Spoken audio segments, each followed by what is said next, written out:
Hello বন্ধুরা, আশা করছি আপনারা সবাই ভালো আছেন।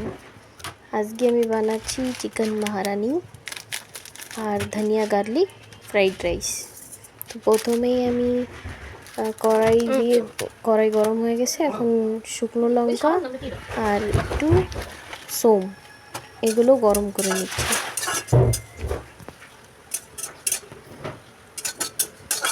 ভালো করে ভাজা করে নেব।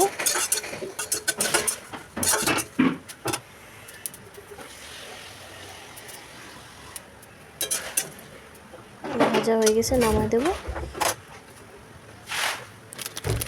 তারপরে কাসুরি মেথি দিয়ে হালকা একটু ভাজা করে নেব। বেশি ভাজা করবেন না, বেশি ভাজা করলে তিতা লাগবে, তার জন্য একটু অল্প ভাজা করে নেব। তো এখন মাংসটা ম্যারিনেট করে রাখবো। তো ম্যারিনেশনে দেব গোলমরিচ পাউডার, রসুন বাটা, আদা বাটা আর লবণ, আর একটু লেবুও দিতে হবে। দিয়ে ভালো করে ম্যারিনেশন করে রাখবো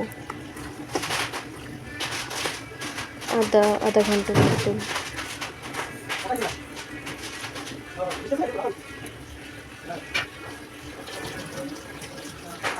তারপরে আধা ঘন্টার মতন রেখে তারপরে কড়াই গরম করে নেব।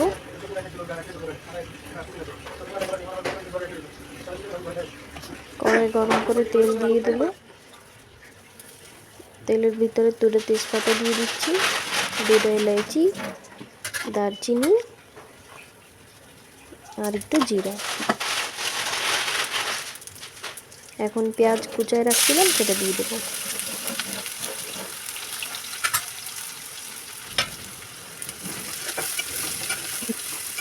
পেঁয়াজটাকে অনেক বেশি ভাজা করব না। এখন একটু লবণ দিয়ে দেবো, তাহলে জলদি পেঁয়াজটা গলে যাবে আর জল ছেড়ে দেবে।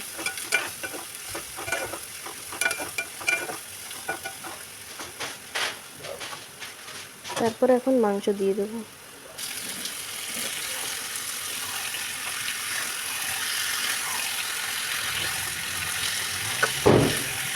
এই যে এই রান্নার ভিতরে হলুদ ব্যবহার হয় না।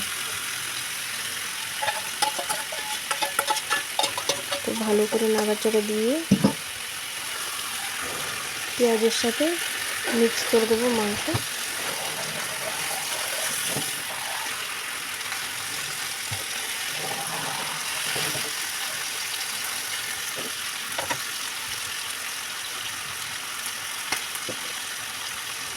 আজকে আমি এই রেসিপিটা শেয়ার করছি। আজকে দিওয়ালির দিনে দিওয়ালি স্পেশাল বানানো হয়েছে, তাই আপনাদের সাথে শেয়ার করছি।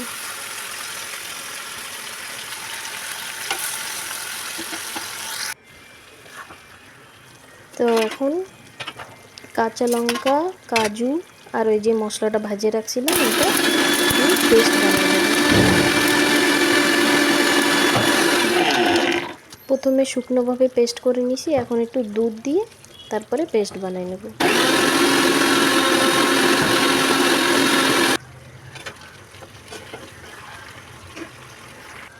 মাংসটা ভাজা হয়ে গেছে।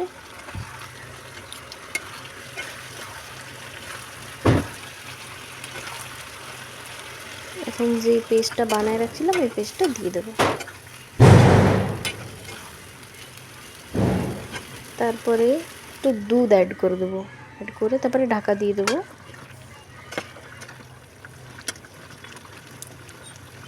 খুবই ইজি একটা রেসিপি এটা।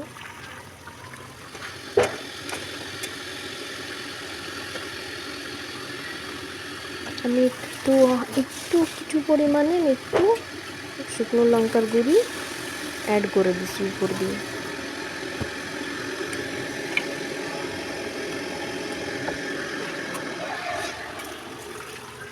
আর পাশে আমি এই যে পোলাও বানানোর জন্য, পোলাও না ফ্রাইড রাইস বানানোর জন্য আমি ভাত বসাই দিচ্ছি। এখন জিরা পাউডার আর ধনিয়া পাউডার দিয়ে দেবো।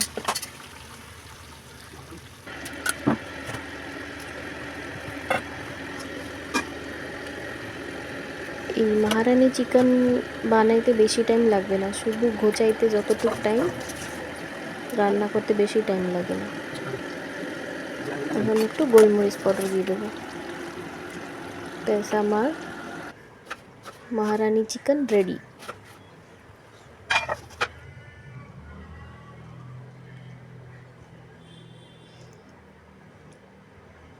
আপনারা ঘরে বানাই দেখতে পারেন, খায়ে দেখতে পারেন, এত টেস্টি, অনেক টেস্টি।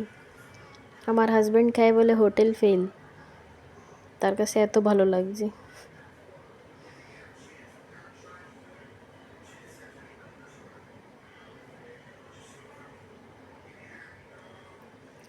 তো এখন বানাই নেব ফ্রাইড রাইস। কড়াই গরম হয়ে গেছে, এখন ঘি দিয়ে দেবো।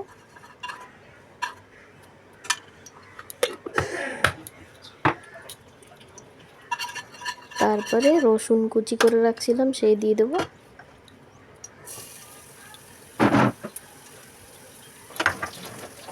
রসুনটাকে হালকা একটু ভাজা করে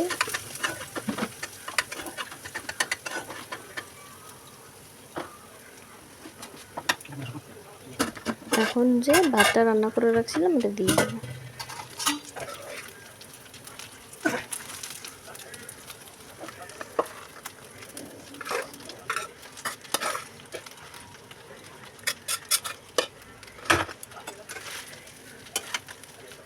আর যে ভাতটা রান্না করছিলাম, ভাতের ভিতরে কাঁচা লঙ্কা আর গোটা গরম গোলমরিচ দিয়ে দিয়েছিলাম, আর লবণ দিয়ে ভাতটা রান্না করছিলাম। তো এখন আর লবণ ব্যবহার করব না, এখন ধনিয়া পাতা কুচি করে রাখছিলাম সে দিয়ে নাড়াচাড়ে হয়ে যাবে আমার ফ্রাইড রাইস।